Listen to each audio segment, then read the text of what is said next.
अल्पसंख्यक समाज आज जिस तरह से 2005 के बाद बिहार एक ऐसा स्टेट रहा पूरे देश में जहां पर कोई भी सांप्रदायिक दंगा नहीं हुआ और यहाँ के मुसलमान सबसे ज़्यादा सुरक्षित हुए, चाहे वो कोई भी यहाँ जात हुआ, धर्म हुआ, कहीं कुछ नहीं। यहाँ तक कि माननीय मुख्यमंत्री नीतीश कुमार जी जब केंद्रीय मंत्री थे अश्विनी चौबे और उनके लड़के अरिजीत शाश्वत जब कुछ ऐसे बयान दिए तो जिसको लेकर के केंद्रीय मंत्री रहते हुए भी उनको उनके लड़के को अरेस्ट करके जेल में डाला गया।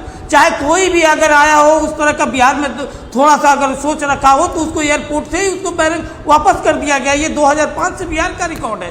तो माननीय मुख्यमंत्री जी ने काम किया है और जो अल्पसंख्यक समाज के लिए चाहे जो उनके तालीम मरकज का गठन करके जिस तरह से अल्पसंख्यक समाज के जो बच्चे बाहर थे, तालीम से बाहर थे, उनको ला करके मेन स्ट्रीम में लाया गया, उनको शिक्षित किया गया। हुनर के माध्यम से चाहे वो लड़का हो या लड़की हो, हुनर के माध्यम से स्किल डेवलपमेंट किया गया। 8,500 से ऊपर ज़्यादा कब्रिस्तान को घेराबंदी किया गया। जितने भी मदरसे थे उनको अनुदान से लेकर के सब कुछ किया गया। इसी पूरा अल्पसंख्यक समाज जान रहा है कि माननीय मुख्यमंत्री जी के रहते हुए उनके मुख्यमंत्री नेतृत्व काल में बिहार में कोई भी कुछ भी अल्पसंख्यक समाज को नहीं कर सकता है और हम लोग डरवाते नहीं है। हम लोग ये नहीं दिखाते हैं कि बीजेपी आ जाएगी तो ये आ जाएगी, ऐसा कहीं कोई बीजेपी हमारे साथ। उसमें तो मैं कह ही रहा हूँ कि मुस्लिम समाज को एक सॉफ्ट कॉर्नर है, जेडीयू के प्रति, नीतीश कुमार के प्रति एक सॉफ्ट कॉर्नर है, लेकिन आप लोग बीजेपी के साथ हैं और बीजेपी ने एक भी मुस्लिम उम्मीदवार को टिकट नहीं दिया है। लगातार गिरिराज सिंह की बात कर ली जाए या फिर जो लोग प्रचार करने आ रहे हैं,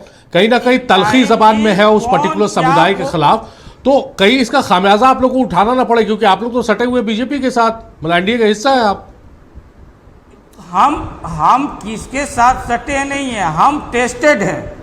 हम टेस्टेड है, 20 साल से हमको अल्पसंख्यक समाज टेस्ट कर चुका है। हम ऐसा नहीं है कि वोट दिखाने के लिए जिस आज हम कहे कि तस्मुद्दीन जिंदाबाद, अमर रहे, साहबुद्दीन साहब अमर रहे, और जब उनके मैयत हो रहा है, जब वो दिल्ली में उनका इंतकाल हो रहा है, वहीं पर ये पूरा लालू और रावड़ी तेजस्वी सब कोई रह रहा है, लेकिन जा तक नहीं रहा है। वहाँ तक कि अहमद पटेल जो उस समय कांग्रेस के वरिष्ठ नेता थे, कोरोना से नहीं मरे थे, लेकिन उनका जो पार्थिव शरीर गुजरात चला जाता है, लेकिन ये लोग प्रयास नहीं करते कि इनको लाने के लिए, और बीच दूरियां बनी रही। जब इनसे समाज कटने लगा तो आज के डेट में वो तस्मुद्दीन साहब जिंदाबाद करने लगे, साहबुद्दीन साहब जिंदाबाद, क्योंकि हम नीतीश कुमार जी कभी वोट बैंक का राजनीति